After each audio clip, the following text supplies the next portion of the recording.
नमस्कार मित्रांनो, स्वागत आहे तुमचं आणखी एका नवीन व्हिडिओमध्ये महाराष्ट्र ग्राम समाचार या आपल्या लोकप्रिय चॅनलवर। आज आपण जाणून घेणार आहोत एक अशी योजना जिल्हा शेतकऱ्यांचा खरा आधार म्हणता येईल, राज्य कृषी यांत्रिकीकरण योजना 2025।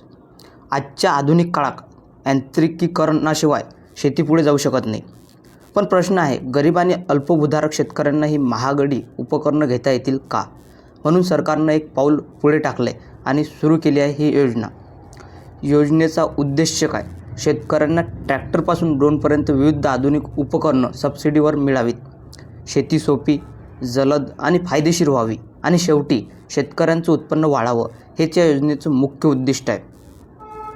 राज्य कृषी यांत्रिकीकरण योजना सखोल माहिती। प्रश्न 1, या योजनेची सुरुवात कधी आणि का झाली? शेतीत यंत्रांचा वापर मोठ्या प्रमाणात वाढत आहे, पण अनेक लहान व अल्पभूधारक शेतकऱ्यांना आर्थिक मर्यादेमुळे ही उपकरणं घेता येणं शक्य नाही। म्हणूनच महाराष्ट्र शासनाने 2023 पासून योजना राबवायला सुरुवात केली। प्रश्न नंबर 2, कोणकोणते यंत्र मिळू शकतात?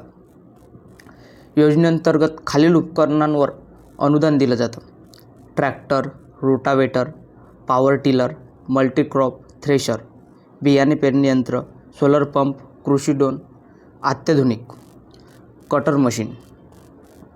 प्रश्न क्रमांक 3, कोण अर्ज करू शकतो? पात्रता काय आहे?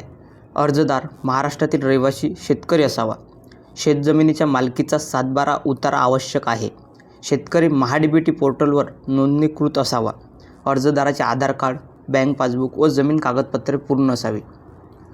प्रश्न क्रमांक 4, अर्ज करताना कोणत्या चुका टाळाव्यात? तर जाणून घ्या मित्रांनो, चुका कोणकोणत्या टाळाव्यात?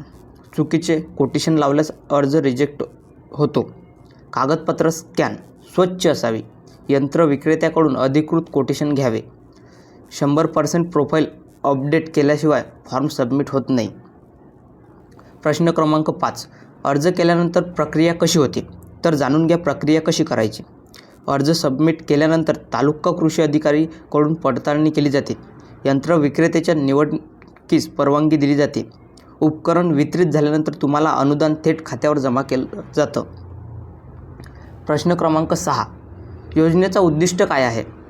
तर जाणून घेऊया योजनेचं उद्दिष्ट काय। शेतीमध्ये आधुनिकतेचा वापर वाढवणं, शेतीत कामाचा वेळ आणि खर्च कमी करणं, उत्पादन क्षमता वाढवून शेतकऱ्यांचं उत्पन्न वाढवणं, शाश्वत शेती पद्धतीची रुजवणूक। महत्त्वाचे टिप्स। तर मित्रांनो जाणून घ्या महत्त्वाचे टिप्स।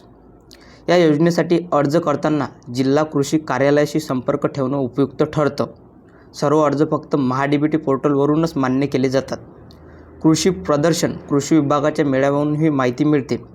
महत्त्वाचे संकेतस्थळावर लिंक, महाडीबीटी पोर्टल आणि GR लिंक्स। तर मी आमच्या चॅनलवर हे लिंक्स तर पाठवून देणार आहोत, तरी पण आपल्या चॅनलला लाईक, सबस्क्राईब आणि फॉलो करण्यास विसरू नका मित्रांनो।